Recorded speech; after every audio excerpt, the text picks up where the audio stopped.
Hi hello నేను ఈరోజు healthy version recipe ఒకటి చూపించబోతున్నమాట. అదేంటంటే బ్రేక్ఫాస్ట్ కానీ డిన్నర్ కానీ చేసుకోవచ్చు. మఖానా దోశ అంటే నేను ఒక స్మాల్ బౌల్ మఖానా వేసుకున్నాను.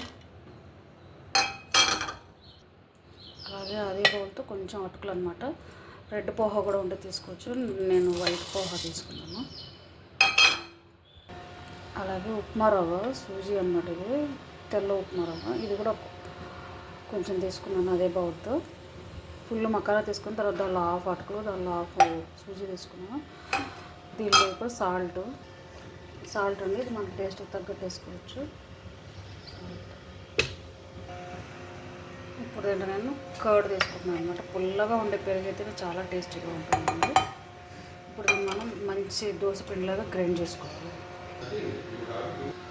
మనం మఖానా దోశ పిండి వేసుకున్నాం, ఇలా రుబ్బుకోవాలండి దోశ పిండిలాగా. నేను ఒక హాఫ్ అన్ అవర్ పక్కన పెట్టేసుకున్నాను, అది బాగా ఫార్మేట్ అయిపోతుంది.